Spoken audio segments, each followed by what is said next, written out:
Hello everyone, welcome back to my YouTube channel. आशा करता हूँ हम सही स्वस्थ होंगे। तो लास्ट टाइम हम हमारे क्वेश्चन नंबर 200 तक क्वेश्चन डिस्कस कर लिए थे। तो आज हमारा क्वेश्चन 201 है, यहाँ से हम कंटिन्यू करते हैं। फर्स्ट क्वेश्चन यहाँ पे दे रखा है, in Microsoft word 365 the auto correct feature is used for. यहाँ पे बात की है, हमारा जो वर्ड होता है उसमें हमारे पास एक फीचर आता है, उसका नाम क्या आता है, ऑटो करेक्ट फीचर। तो इसको हम यूज़ क्यों करते हैं? देखो, इसके नाम से ही इसका आंसर हमें लग रहा है पता, कि अगर हमने कोई गलती से कोई टेक्स्ट हमने ऐड ऑन कर दिया या फिर हमने कोई चीज़ गलत लिख दी है, तो उसको वो क्या करता है, ऑटोमेटिकली करेक्ट कर देता है। तो ये क्या राइट आंसर हो जाएगा इसका, कि ये क्या करेगा, हमारा मिस स्पेल्ड जो टेक्स्ट होता है या फिर गलत बरतनी वाले जो टेक्स्ट होते हैं उसको क्या किया जाता है, बेसिकली ठीक कर देता है ऑटोमेटिकली। होता कब है, लाइक जैसे हम टाइपिंग वगैरह करते हैं, तो टाइपिंग के टाइम पे जैसे मान लेते हैं आपको लिखना था ओके, है ना, और आपने क्या कर दिया, आपने इसको मान लेते हैं ओके ए करके छोड़ दिया, तो वहाँ पे ऑटोमेटिकली वो उसको करेक्ट कर देगा ओके के अंदर। तो ऐसे करके जो आपका ऑटो करेक्ट फीचर है वो वर्क करता है। देन आपका नेक्स्ट क्वेश्चन आता है, if you want to delete a table in M S word 365 which of the following tab is. देखो, जब भी आपको टेबल को डिलीट करना होता है तो डिलीट के लिए आपको कहाँ पे जाना पड़ेगा, आपको लेआउट, मतलब सिंपल बात की है कि आपको कहाँ पे जाना पड़ेगा जब आपको क्या करना है, एक पर्टिकुलर टेबल को डिलीट करना है। तो टेबल डिलीट करने के लिए आपको कहाँ पे जाना पड़ेगा, आपको लेआउट टैब के अंदर जाना पड़ेगा, है ना। तो यहाँ पे फर्स्ट आपका क्या बन जाएगा, राइट आंसर बन जाएगा। होता क्या है कि बेसिकली अगर आपको कोई पर्टिकुलर टेबल डिलीट करना है आपके पेज के अंदर से, है ना, आपका जो पेज होता है उस पेज में से अगर आपको कोई पर्टिकुलर टेबल डिलीट करना है तो आप कहाँ पे जाएंगे, आप लेआउट टैब के अंदर जाएंगे, तो वहाँ पे आपको ऑप्शन देखने को मिल जाएगा डिलीट अ टेबल का, है। तो वहाँ से आप क्या कर सकते हो, पेज में से पर्टिकुलर जो आपका टेबल होगा उसको आप क्या कर सकते हो, यहाँ से फिर डिलीट भी कर सकते हो। तो ये इंपॉर्टेंट है, एग्जाम में पूछा गया है, तो इसको भी आप नोट कर सकते हैं। फिर आपका नेक्स्ट क्वेश्चन आता है, in M S word there is a font size drop down box, what is the smallest font size that can be selected from it. बात की है, जैसे आपने देखा है हमारे पास क्या होता है, हम क्या कर सकते हैं, फॉन्ट साइज हमें यहाँ पे देखने को मिलता है ना, ऐसे करके हमारे पास एक ऑप्शन होता है और यहाँ पे लिखा होता है फॉन्ट साइज, और बाय डिफ़ॉल्ट कितना होता है, यहाँ पे 8 आपको देखने को मिलता है। तो वही यहाँ पे क्वेश्चन पूछा है कि जब आप फॉन्ट साइज ड्रॉप बॉक्स को ओपन देखते हो तो ये क्या है हमारे पास, ये हमारे पास क्या बन गया, फॉन्ट साइज ड्रॉप बॉक्स। तो इसमें बाय डिफ़ॉल्ट कितनी आपको वैल्यू दिख रही है, या फिर मिनिमम वैल्यू कितनी दिख रही है, आपको 8 दिख रही है। ओके, और इसके अलावा मैक्सिमम वैल्यू ड्रॉप डाउन में कितनी आपको देखने को मिलती है, 72 आपको देखने को मिलती है। ये क्वेश्चन भी एग्जाम में पूछा गया था कि what is the default value in drop down या फिर minimum value in drop down, वो आपकी 8 होती है, जबकि मैक्सिमम वैल्यू कितनी होती है ड्रॉप डाउन में, 72 चलती है। तो ये भी एग्जाम में पूछा गया था एक बार, what is the minimum and the maximum value in the drop down box for the font size. तो उसका राइट आंसर क्या था, 8 एंड 72। पर यहाँ पे सिंपल ही बात की है कि what is the smallest font size कितना आपको दिखता है, तो स्मॉलेस्ट या फिर मिनिमम कौन सा है आपका, 8 है। तो यहाँ पे डी आपका राइट आंसर बन जाएगा। तो ऐसे करके जस्ट आपने चीज़ें एनालाइज करनी है। बाकी देखो, कल को यही क्वेश्चन पुट कर दिया जाए, अब ये तो चलो बाय डिफ़ॉल्ट होता है, आपको जो फ़ॉन्ट जो आपका ड्रॉप डाउन बॉक्स होता है वहाँ पे आपको ये देखने को मिलता है, पर आप ऐसे नहीं बोलेंगे कि सर 8 से छोटा नहीं होता है कोई। आपने हमेशा रखना है कि जो हमारा फ़ॉन्ट का साइज़ होता है ना एम एस वर्ड के अंदर, तो वो कितना होता है, मिनिमम आपका 1 होता है और मैक्सिमम आपका कितना चलता है, मैक्सिमम आपका 1638 चलता है। ये मैंने आपको काफ़ी बार बताया हुआ है, ये इंपॉर्टेंट है, डाटा काफ़ी बार पूछा जाता है कि what is the minimum font size. तो मिनिमम फ़ॉन्ट साइज़ आप 1 भी सेट कर सकते हो और मैक्सिमम फ़ॉन्ट साइज़ आप कितना सेट कर सकते हो, वो 1638 आप सेट कर सकते हो। पर जब आप फ़ॉन्ट ड्रॉप डाउन बॉक्स में जाएँगे तो वहाँ पे आपको मिनिमम 8 देखने को मिलेगा और मैक्सिमम आपको वहाँ पे 72 देखने को मिलेगा। तो ये कुछ चीज़ें होती हैं जो आप डिफ़रेंस क्रिएट करती हैं, कि आपने एक नॉर्मली भी पढ़ा है और एक आप इन जनरल भी आपको ये चीज़ पता है कि फ़ॉन्ट साइज़ हम मैक्सिमम और मिनिमम में कितना यूज़ कर सकते हैं एमएस वर्ड के अंदर। देन नेक्स्ट क्वेश्चन आता है, which of the following shortcut key is use to insert a hyperlink. तो हाइपरलिंक इंसर्ट करने के लिए इजी क्वेश्चन है, किसका यूज़ करते हैं हम, कंट्रोल प्लस के का हम यूज़ करते हैं। तो यहाँ पे फर्स्ट आपका राइट आंसर बन जाएगा। काफ़ी बार हमने यूज़ किया हुआ है या फिर काफ़ी बार हमने ये चीज़ डिस्कस की हुई है कि अगर आपको हाइपरलिंक एक तरीके से ऐड करना है तो उसके लिए हम कंट्रोल प्लस के का यूज़ करते हैं। तो इंपॉर्टेंट है, इसको आपने कॉपी पे नोट कर लेना है। देन आपका नेक्स्ट क्वेश्चन आता है, in MS word 365 what does the following icon present. ठीक है, यहाँ पे बात की है, अब यहाँ पे आइकन दे नहीं रखा है। अब ये बेसिकली जो हमारे पास था ना फाइल थी उसमें यहाँ पे ऐसे करके दे रखा था ये। ठीक है, इसको मैं यहाँ पे आइकन को ड्रॉ कर देता हूँ। ये यहाँ पे उन्होंने टीम ने यहाँ पे क्वेश्चन को ढंग से ऐड नहीं किया। आइकन एक्चुअली में आपका ऐसा आइकन था, यहाँ मैं बता देता हूँ इसको। आपका ये आइकन कुछ इस टाइप का था, एक लाइन आपकी ऐसी थी यहाँ पे, फिर उसके बाद एक लाइन आपकी ऐसी थी, फिर एक लाइन आपकी ऐसी थी, फिर एक लाइन आपकी ऐसी थी और एक लाइन आपकी ऐसी थी। मतलब ये वाला आपके पास क्या दे रखा था, आइकन दे रखा था। तो इसको मैं थोड़ा बॉक्स में कर देता हूँ ताकि आपको देखने में थोड़ा ईजी हो जाए। ये आपके पास आइकन प्रेजेंट था। तो क्वेश्चन पूछा गया था कि जो आपके पास फॉलोइंग आइकन दे रखा है, मतलब ये वाला आइकन जो आपके पास दे रखा है, तो ये किस चीज़ को बताने का काम करता है। तो ये बताने का काम करता है कि आपको क्या करना है, टेक्स्ट को राइट अलाइन करना है। तो यहाँ पे डी आपका राइट आंसर हो जाएगा, क्योंकि ये क्या कर रहा है, टेक्स्ट को मतलब कहाँ पे लेके जा रहा है, राइट साइड पे लेके जा रहा है। तो राइट अलाइन हम इसको बोल देते हैं। बाकी अगर लेफ्ट अलाइन होगा, देखो 4 टाइप के आपको इमेजेस देखने को मिलेंगी। एक आपको इस तरह का देखने को मिलेगा, ठीक है। एक आपको ना इस तरह का देखने को मिलेगा, ऐसे करके। तो इसका मतलब क्या होता है, इसका मतलब होता है आप क्या कर रहे हो, आप जो टेक्स्ट है उसको आप लेफ्ट अलाइन कर रहे हो। इसका मतलब होता है आप टेक्स्ट को कहाँ करना चाहते हो, राइट अलाइन करना चाहते हो। एक आपके पास आता है ऐसे करके, ठीक है, एक आपके पास आता है ऐसे करके, ठीक है। इसका मतलब क्या होता है, आप टेक्स्ट को कहाँ पे करना चाहते हो, सेंटर अलाइन करना चाहते हो। और एक आपके पास आता है ऐसे करके वाला, ठीक है, ऐसे करके आता है वो। तो इसको हम क्या बोलते हैं, इसको हम बोल देते हैं जस्टिफाई करना। ये सारी चीज़ें मैंने आपको बताई हुई हैं पहले भी कि इनका मतलब क्या होता है। जस्टिफाई का मतलब क्या होता है, टेक्स्ट को राइट अलाइन करने का मतलब क्या होता है, लेफ्ट अलाइन करने का मतलब क्या होता है, सेंटर अलाइन करने का मतलब क्या होता है। अलॉन्ग विद मैंने इनकी शॉर्टकट कमांड भी बताई है, ठीक है। कंट्रोल प्लस एल की इसकी शॉर्टकट कमांड होती है जब भी आपको किसी टेक्स्ट को लेफ्ट अलाइन करना होता है, और ये इसका सिंबल रहता है। सेंटर अलाइन करने के लिए हम क्या यूज़ करते हैं, कंट्रोल प्लस ई का यूज़ करते हैं। राइट अलाइन के लिए हम क्या करते हैं, कंट्रोल प्लस आर का यूज़ करते हैं। जबकि अगर हमें कंटेंट को जस्टिफाई करना है, तो जस्टिफाई के लिए हम क्या करते हैं, कंट्रोल प्लस जे का हम यूज़ करते हैं। तो ये इनकी शॉर्टकट कमांड है, और ये बेसिकली आपकी सारे के सारे आइकन्स हैं जो एग्जाम में पूछे जाते हैं ना। इंपॉर्टेंट है, इनको आपने क्या करना है, कॉपी पे नोट कर लेना है। ये सारे आइकन वही होते हैं जब आप किसी पर्टिकुलर एप्लीकेशन को देखते हो। एप्लीकेशन में जैसे आप होम के अंदर जाते हैं, तो होम में आप बेसिकली जब आपके पास अलग अलग ऑप्शंस होते हैं, उन्हीं ऑप्शंस में से अगर आपको कोई पर्टिकुलर पैराग्राफ को मतलब लेफ्ट करना है, राइट करना है, मैंने आपको बताया था ना, हमारे पास क्या होता है, पैराग्राफ ग्रुप होता है। और पैराग्राफ ग्रुप के अंदर आपको जो भी मैंने अभी आइकन बनाया ना, वो आपको यहाँ पे देखने को मिलेंगे कि आप क्या करना चाहते हो। आप पर्टिकुलर टेक्स्ट को लेफ्ट साइड करना है, तो लेफ्ट वाला इस साइड होगा। अगर आप उसको मतलब टेक्स्ट को सेंटर में लाइन करना चाहते हो, तो सेंटर वाला कुछ ऐसे होगा। अगर आप उसको राइट लाइन करना चाहते हो टेक्स्ट को, तो राइट वाला आइकन आपको यहाँ पे देखने को मिलेगा। इसके अलावा अगर आप उसको जस्टिफाई करना चाहते हो, तो जस्टिफाई का मतलब क्या होता है, राइट एंड लेफ्ट साइड से इक्वली आप स्पेस प्रोवाइड करते हो। तो ये 4 टाइप के आपको कहाँ पे देखने को मिलते हैं, ये आपको पैराग्राफ ग्रुप के अंदर देखने को मिल जाते हैं। होम टैब के अंदर पैराग्राफ के अंदर आपको ये सारी अलाइनमेंट देखने को मिलती है ना। लेफ्ट देखने को मिलता है, सेंटर, इसके अलावा आपके पास राइट, और इसके अलावा आपके पास जस्टिफाई। तो इंपॉर्टेंट डाटा है, तो इसको भी क्या करना है, अपनी कॉपी पे नोट करके लिख लेना है। देन हमारे पास जो नेक्स्ट क्वेश्चन आता है, which text alignment option align the text to the left margin. देखो लेफ्ट मार्जिन में अगर आपको बेसिकली एडजस्ट करना है, तो उसके लिए आप किसका यूज़ करेंगे। तो इजी क्वेश्चन है, हम किसका यूज़ करते हैं। अगर हमें कहाँ पे करना है, देखो क्वेश्चन लिखा है align text to the left margin, मतलब लेफ्ट मार्जिन से आपको क्या करना है, टेक्स्ट को अलाइन करना है ना। तो मतलब कहाँ से, लेफ्ट साइड से करना चाहते हो, तो आप किसका यूज़ करेंगे, लेफ्ट अलाइन का यूज़ करेंगे, है ना। सिंबल हमने देख ही लिया लेफ्ट अलाइन का क्या होता है, ये वाला सर सिंबल होता है लेफ्ट अलाइन का। शॉर्टकट कमांड क्या होती है, कंट्रोल प्लस एल होती है।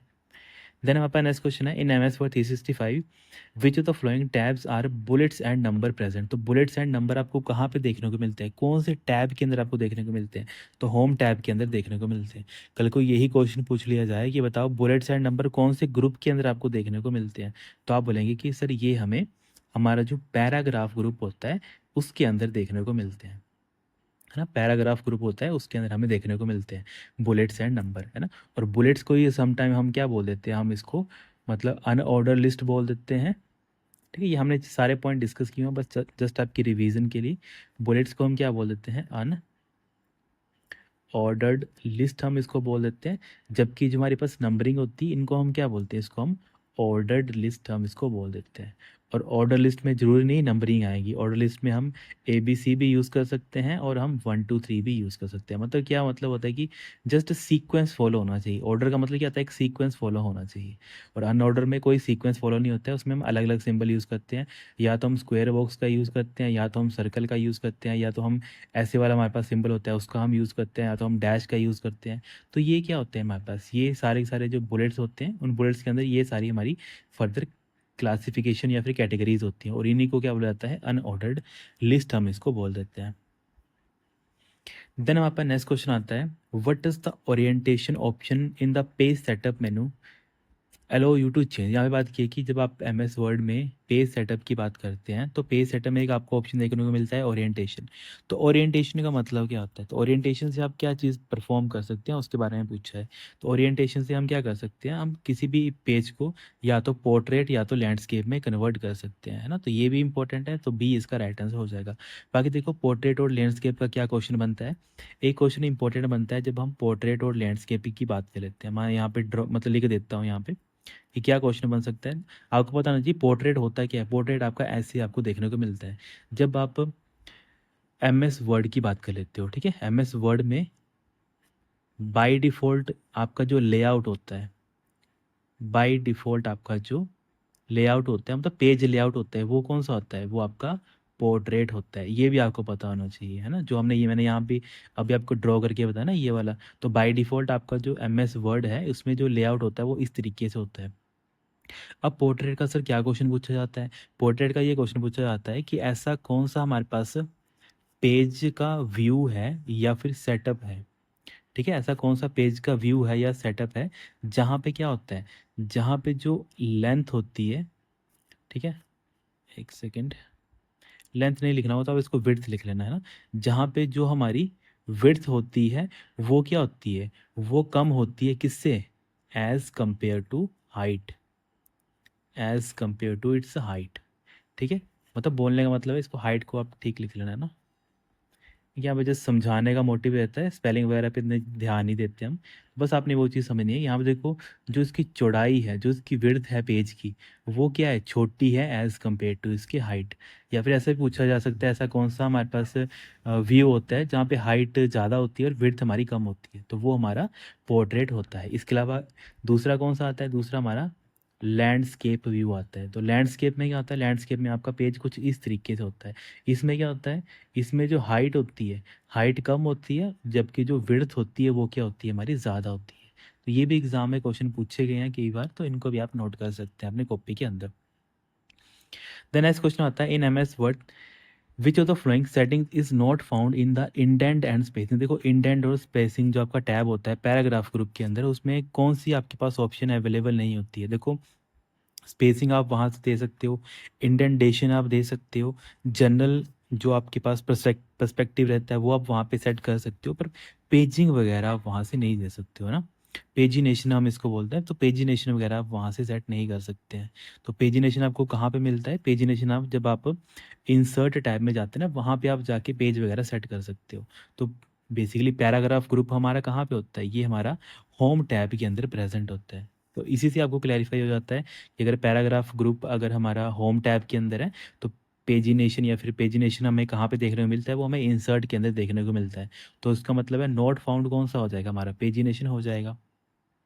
तो ऐसे करके भी आप क्या कर सकते हैं, ये सारी चीज़ें इंपॉर्टेंट है, इनको भी आप कॉपी पे नोट कर सकते हैं। बाकी जब भी हमें किसी चीज़ को इंडेंट देना होता है तो इंडेंट की जैसे मैंने आपको शॉर्टकट कमांड बताई थी, हम क्या यूज़ करते हैं, हम कंट्रोल+M का यूज़ करते हैं बेसिकली इंडेंट वगैरह देने के लिए। इंपॉर्टेंट है, इसको अपने कॉपी पे नोट कर लेना। नेक्स्ट क्वेश्चन आता है हमारे पास which of the following shortcut key is use to get context sensitive help in M S word 365। देखो बात की है, अगर आपको हेल्प इम्प्लीमेंट करना है कहाँ पे, आपके किसी भी माइक्रोसॉफ्ट के वर्जन के अंदर, तो उसके लिए आपको कौन सी शॉर्टकट पता होनी चाहिए, F1। हमने कितनी बार बताई है मैंने कि जब भी बात की जाएगी हेल्प की, तो हेल्प की शॉर्टकट कमांड क्या होती है, F1। वहाँ पे हमारी शॉर्टकट कमांड बन जाती है, इंपॉर्टेंट है। फिर बाकी इसके अलावा जैसे यहाँ पे F7 दे रखा है, तो F7 हम कहाँ यूज़ करते हैं, जब हमें स्पेलिंग वगैरह चेक करनी होती है, या फिर स्पेल चेक हम इसको बोल देते हैं। तो स्पेलिंग चेक के लिए हम F7 यूज़ करते हैं। F6 का इतना मेन रोल नहीं रहता है, F7 इंपॉर्टेंट बन जाता है। एक आपके पास F5 होती है, वो इंपॉर्टेंट बन जाती है। यहाँ पे मेंशन नहीं है तो आप F5 भी नोट कर सकते हैं। F5 क्या होता है, जब आपको ना मतलब go to dialogue box open करना होता है। एक हमारे पास डायलॉग बॉक्स होता है गो टू डायलॉग बॉक्स, अगर आपको ये ओपन करना होता है तो इसकी शॉर्टकट कमांड क्या बन जाती है, इसकी शॉर्टकट कमांड आपकी F5 आपकी बन जाती है। ये भी इंपॉर्टेंट है, इसको भी आप नोट कर सकते हैं। देन नेक्स्ट क्वेश्चन आता है हमारे पास in Word 365 how can we apply different page format in the same document by separating region with different form. ठीक है, इसके लिए आपको क्या करना पड़ता है, इसके लिए आपको सेक्शन ब्रेक का यूज़ करना पड़ता है ना। वही लिखा है कि अगर आपको क्या करना है, डिफरेंट पेज फॉर्मेट अप्लाई करने हैं एक ही डॉक्यूमेंट के अंदर, ना। इससे क्या होता है, जैसे मान लेते हैं आपने एक अपना डॉक्यूमेंट बनाया, ठीक है, ये आपका पेज नंबर 1 आ गया और ये आपका क्या आ गया, मान लेते हैं पेज नंबर 2, और ये आपका क्या बन गया, पेज नंबर 3, सपोज कर लेते हैं एग्जांपल। अब आपने क्या किया, आपने अपनी बुक स्टार्ट की बनाने, आपने क्या किया, आपने यहाँ पे अपना अच्छा अच्छा कंटेंट लिख दिया, है ना, यहाँ पे अपने अच्छा अच्छा कंटेंट लिख दिया। अब आपने क्या चाहा, आप होता है ना कि बार कि यहाँ तक हमारा जो है एक चैप्टर ख़त्म हो जाता है, फिर आप क्या चाहते हो, आपका जो अगला चैप्टर है वो कहाँ पे चला जाए, या तो नेक्स्ट पेज में चला जाए, है ना। तो आप यही चाहते हो कि इससे आगे मैं अगर कुछ भी लिखूँ तो वो कहाँ पे जाए, वो अगले पेज के ऊपर चला जाए। तो इसके लिए भी हमें क्या करना पड़ता है कि इतना-इतना जो स्पेस है वो क्या हो, एक तरीके से ब्रेक हो जाए। मतलब जो हमारा पेज है वो बस इतना-इतना ही रहे। मतलब हमें दिखेगा तो पूरा ही, पर जो हम कंटेंट है वो हम इतना-इतना ही लिख सकते हैं। मतलब यहाँ से लेके यहाँ तक ही हम क्या कर सकते हैं, कंटेंट हमारा लिख सकते हैं। इससे नीचे हम कोई भी कंटेंट नहीं लिख सकते हैं। अगर इससे नीचे हम कोई भी कंटेंट लिखेंगे तो ऑटोमेटिकली कहाँ चला जाएगा, थर्ड पेज के ऊपर चला जाएगा। तो इस चीज़ को इम्प्लीमेंट करने के लिए हम क्या करते हैं, एक कंसेप्ट आता है हमारा सेक्शन ब्रेक का। हम क्या करते हैं बेसिकली, जो हमारे पास पेज होता है उसके जो सेक्शंस होते हैं उसको हम ब्रेक कर देते हैं, है ना। लाइक हमने क्या किया, ऊपर वाला सेक्शन वैसे रहने दिया, नीचे वाले सेक्शन को हमने क्या कर दिया, ब्रेक कर दिया, कि इसके आगे हम जो भी चीज़ लिखेंगे वो नेक्स्ट पेज पे जाएगा। तो ये इंपॉर्टेंट आता है कि अगर आपको अलग अलग, मतलब एक ही पेज के अंदर, जैसे मान लेते हैं ये आपने क्या किया, यहाँ पे आपने पूरी की पूरी इन्फॉर्मेशन लिखी पेज के अंदर, पर दूसरे पेज में सिर्फ आपने आधे पेज पे ही इन्फॉर्मेशन लिखी। इसके आगे आप कुछ भी लिखोगे वो आपका अगले पेज में जाएगा। तो देखो पेज तो सारे एक ही हैं, पर आपने क्या किया, आपने सेक्शन ब्रेक का यूज़ करके सेम ही डॉक्यूमेंट में आपने क्या किया, अलग अलग रीजन में और अलग अलग फॉर्मेट्स में क्या किया, पेज को तोड़ दिया, डिवाइड कर दिया उसको। तो ये भी इंपॉर्टेंट है, इसको आप समझना है यहाँ, और आपने इसको इम्प्लीमेंट करना है। अगर आपके पास ऑफिस वगैरह है तो आप इनको यूज़ करके देखें, तो आपको ज़्यादा चीज़ें क्लैरिफाई होती हैं। नेक्स्ट क्वेश्चन आता है हमारे पास, what is the general use of bullets and numbering. देखो बुलेट्स एंड नंबरिंग का हम जनरल यूज़ क्यों करते हैं। देखो बुलेट्स और नंबरिंग का मैंने अभी आपको क्या बताया, कि अगर आपको कोई लिस्ट या फिर अगर आपको कोई डाटा ऑर्गेनाइज करके रखना है तो उसके लिए हमें क्या करना पड़ता है, बुलेट्स एंड नंबरिंग की वे में कोई भी हमारी इन्फॉर्मेशन है उसको लिखना पड़ता है। लाइक जैसे आप अपने नोट्स बनाते होंगे कॉपी के अंदर, तो आप कैसे बनाते होंगे, जैसे मैंने अभी आपको शॉर्टकट कमांड बताई, मैंने क्या बताया, मैं बोला कि अगर आपको, आपके पास 4 टाइप की क्या होती हैं, 4 टाइप की आपके पास क्या होती हैं, अलाइनमेंट्स होती हैं। कहाँ पे, आपके एमएस वर्ड के अंदर। फिर आपने लिखा होगा कि सर हमारे पास जो फर्स्ट अलाइनमेंट होती है वो कौन सी होती है, वो हमारे पास लेफ्ट होती है। फिर आपने लिखा होगा बुलेट की वे में, एक हमारे पास क्या होती है, राइट होती है, एक हमारे पास क्या होती है, सेंटर होती है ना। इसके अलावा एक हमारे पास क्या होती है, लेफ्ट राइट सेंटर, और एक हमारे पास क्या आती है, जस्टिफाई, है ना। आपने इसको ऐसे करके लिखा होगा, तो आप खुद बताओ, जो आपने यहाँ पे ये चीज़ यूज़ की तो ये क्या करती है, ये आपके पूरे के पूरे इन्फॉर्मेशन को क्या करती है, ऑर्गेनाइज करके रखती है, एक बेटर मतलब तरीके से आपको दिखाने का काम करती है। तो वही लिखा है कि what is the meaning of bullets and numbering. अगर आप इनको क्यों यूज़ करते हैं, तो यूज़ करते हैं जब हमें किसी भी लिस्ट को क्रिएट करना है फॉर बेटर ऑर्गेनाइजेशन। बाकी सारे नहीं होंगे, इटैलिक के लिए नहीं होगा, बॉर्डर ऐड करने के लिए नहीं होगा, फॉर्मेट के लिए भी ये नहीं होगा। तो फर्स्ट यहाँ पे मोस्ट अप्रोप्रिएट आपका राइट आंसर बन जाएगा। फिर नेक्स्ट क्वेश्चन हमारे पास बनता है, in home tab of MS Word 365 which of the following groups are bullet and numbering. देखो बुलेट्स और नंबरिंग आपकी कहाँ पे प्रेजेंट होंगी, अभी मैंने आपको बताया बुलेट्स एंड नंबरिंग आपको कहाँ पे देखने को मिली, पैराग्राफ के अंदर। तो यहाँ पे सी आपका राइट आंसर हो जाएगा। देखो चीज़ें आपको पढ़ाने का मेन मोटिव यही रहता है, जो जो चीज़ें मैं यहाँ पे बता रहा हूँ ना, वही सारी चीज़ें ना एज क्वेश्चन में एग्जामिनर ने पूछी हैं, है ना। ऐसे नहीं समझना है कि सर जस्ट आप बोल रहे हैं, ये सारी चीज़ें कहीं हेल्प नहीं करती। वही चीज़ें एग्ज़ाम में आती हैं, जो मैं ज़्यादातर चीज़ें बोलता हूँ ना, और जो बच्चे उनको लिखते हैं या फिर उनको पढ़ते हैं, समझते हैं, वो उनका पेपर हमेशा क्लियर होता है। जो हमारे पास पहले भी बच्चे रह चुके हैं, उनके पेपर इसी वजह से क्लियर होते हैं कि जो चीज़ें हम कई बार स्टूडेंट को बोलते हैं, बराबरी बोलते हैं कि ये इंपॉर्टेंट है, इसको आप नोट करो, इसको आप समझो, एनालाइज करो, वही पॉइंट अगर स्टूडेंट लिख लेता है, उन स्टूडेंट के काफ़ी काफ़ी अच्छे स्कोर आते हैं ना। तो वही है, बाकी आपकी मेहनत है, हम तो अपनी तरफ से पूरा एफर्ट करेंगे। वही मैं पहले से ही बोलता हूँ कि 1% effort is from my side and 99% effort is from your side. ये चीज़ मैंने आपको पहले ही बोली है, और मैं ये अभी भी बोलता हूँ कि मैं चाहे जितना मर्जी कर लूँ, पर मैं सिर्फ और सिर्फ आपके लिए कितना कर सकता हूँ, मैं आपके लिए सिर्फ 1% ही कर सकता हूँ। मैं 1% आपके लिए 1% है, पर इस 1% में मैं अपना 100% देने की ट्राई करता हूँ, है ना। बाकी रेस्ट आपका 99% आपके हाथ में है। देन अपना नेक्स्ट क्वेश्चन आता है, which of the following bar provide a shortcut menu command represent as icon. तो रिप्रेजेंट एज आइकन आपको कहाँ पे देखने को मिलते हैं, तो बेसिकली सर टूल बार के ऊपर। तो यहाँ पे डी आपका राइट आंसर हो जाएगा। होता है क्या है, बेसिकली जो आपके पास शॉर्टकट कमांड्स होती हैं, है ना, तो वो या फिर ऐसे बोल सकते हैं shortcut menu command. Shortcut menu command क्या क्या होती हैं? एक तो सर सबसे ज़्यादा हम किसका यूज़ करते हैं? एक तो हम सर सेव का यूज़ करते हैं, एक हम सर अंडू का भी यूज़ करते हैं, और एक सर हम रीडू का भी यूज़ करते हैं। तो सबसे ज़्यादा जो यूज़ की जाने वाली कमांड्स होती हैं वो कौन कौन सी होती है?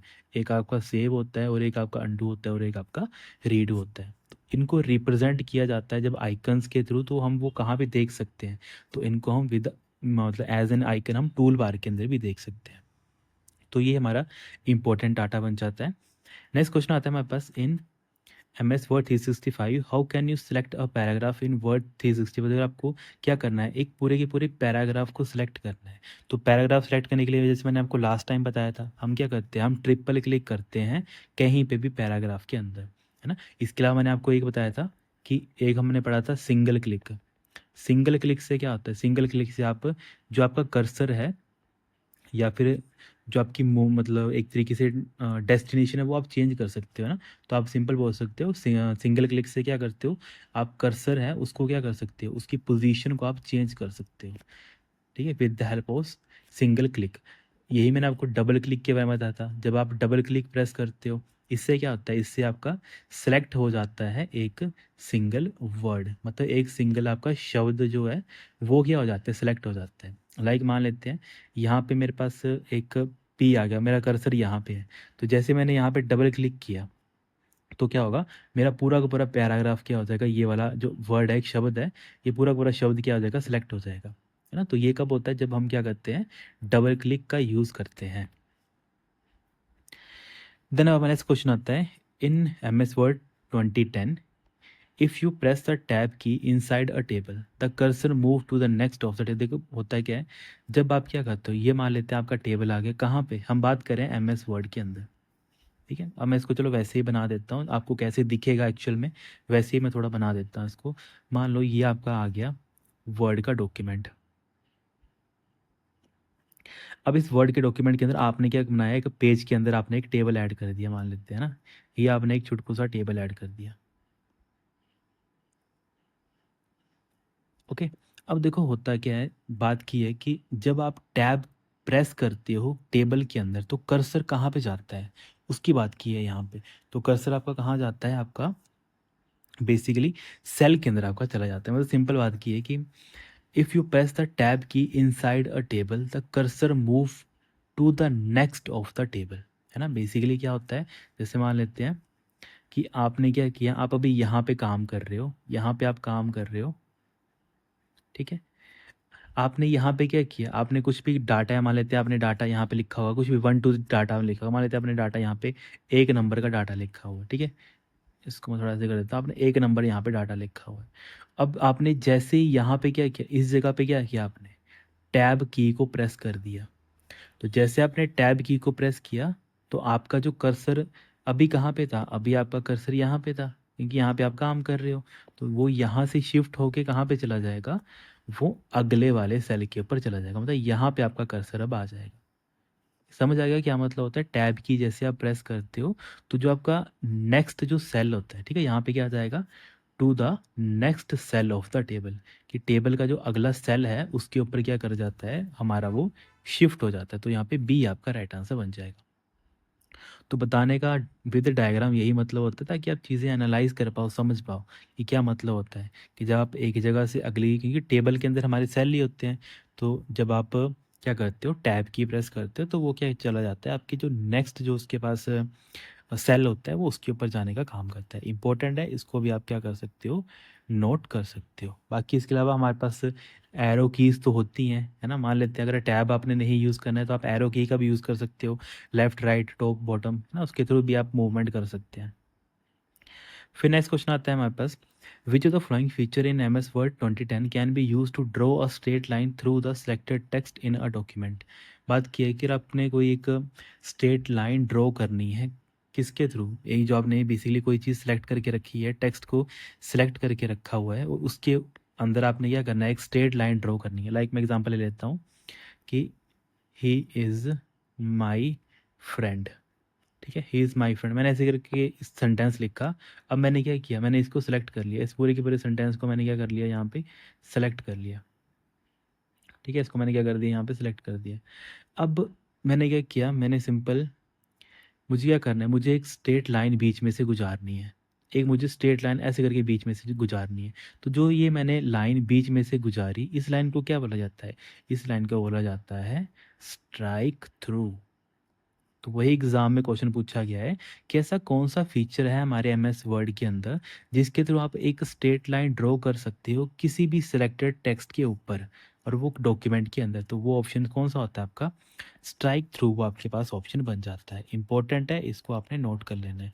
बेसिकली होता क्या है, जब आप होम मतलब उस पे जाते हैं होम टैब के अंदर, तो वहीं पे आपको स्ट्राइक थ्रू ऑप्शन आपको देखने को मिल जाता है। तो ये इंपॉर्टेंट है, इसको भी आपने क्या करना है, कॉपी पे नोट करके लिख लेना है। देन आपका नेक्स्ट क्वेश्चन आता है, which of the following shortcut key is used in M S Word 2010, apply double spacing. देखो डबल स्पेसिंग के लिए मैंने कितनी बार बताया आपको, हम किसका यूज़ करते हैं, कंट्रोल+2 का हम क्या करते हैं, यूज़ करते हैं डबल स्पेसिंग के लिए। कंट्रोल 1 जब हमें सिंगल लाइन स्पेसिंग देनी होती है तब हम यूज़ करते हैं ना, इसको लिख लेना आप, सिंगल लाइन स्पेसिंग के लिए हम कंट्रोल 1 का यूज़ करते हैं। कंट्रोल 5 का यूज़ करते हैं जब हमें 1.5 की लाइन स्पेसिंग देनी होती है ना। तो ये सारे इंपॉर्टेंट है, काफ़ी बार एग्जाम में पूछे गए हैं, तो इनको आपने नोट कर लेना है। द नेक्स्ट क्वेश्चन आता है हमारे पास, which of the following effect is not available in the font dialog box. तो फोन डायलॉग बॉक्स के अंदर आपके पास कौन से इफेक्ट प्रेजेंट नहीं होते हैं, एज पर ऑप्शन पूछा गया है। तो देखो आपके पास इटैलिक आपने देखा होगा, बोल्ड आपने देखा होगा, सबस्क्रिप्ट देखा होगा, और उस पर फैंसी कुछ भी नहीं होता है। तो ये यहाँ पे करेक्ट आंसर आपके पास बन जाएगा, है ना। क्योंकि जब हम बात कर लेते हैं मतलब फ़ॉन्ट डायलॉग बॉक्स के अंदर, तो वहाँ पे आपने देखा होगा इटैलिक देखा है, बोल्ड देखा है, सबस्क्रिप्ट देखा है, सुपरस्क्रिप्ट देखा है ना। इसके अलावा आपने स्ट्राइक थ्रू देखा हुआ है। तो अलग अलग आपके पास क्या होते हैं, इफेक्ट होते हैं, पर फैंसी आपका कोई भी इफेक्ट नहीं होता है।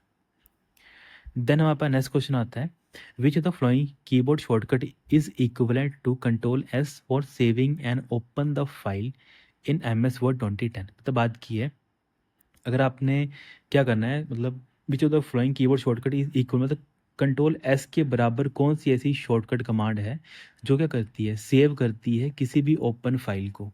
यहाँ पे बात किया, आपको पता है नॉर्मली हम कंट्रोल+S से क्या करते हैं, अपने डॉक्यूमेंट को सेव करते हैं।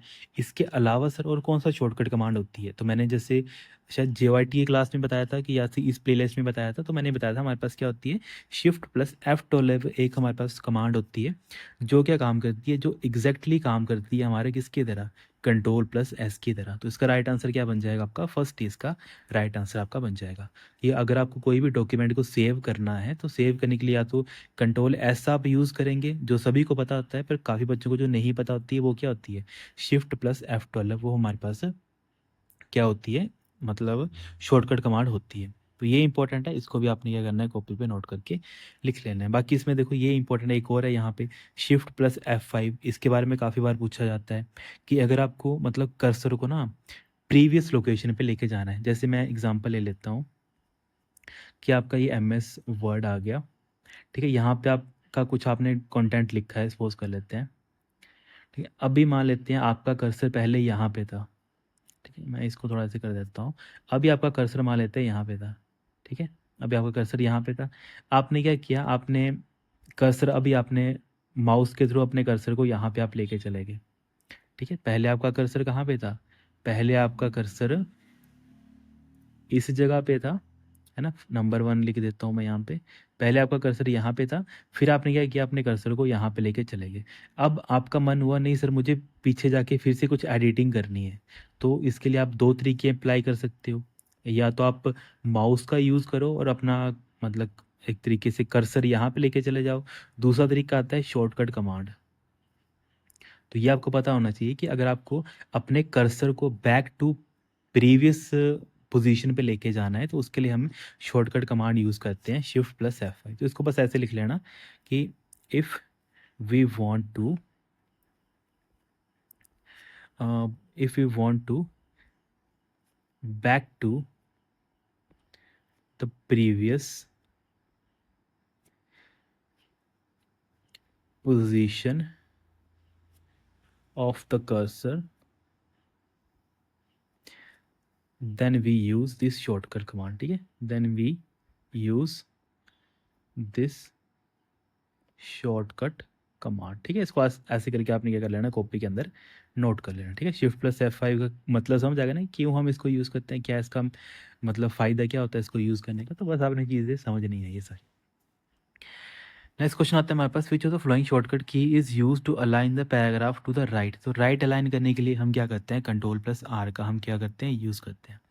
तो बी यहाँ पे राइट आंसर हो जाएगा, है ना. जो चीज़ें हमने डिस्कस कर लिया उनको बार बार डिस्कस नहीं करेंगे. नेक्स्ट क्वेश्चन हमारे पास, which of the following keyboard shortcut is can be use to insert. Hyperlink insert करने के लिए कंट्रोल प्लस K का हम यूज़ करते हैं ना. आप बोलेंगे सर काफ़ी क्वेश्चन रिपीट है, देखो रिपीट क्वेश्चन नहीं है, ये बार बार ना एग्जाम में पूछे गए हैं.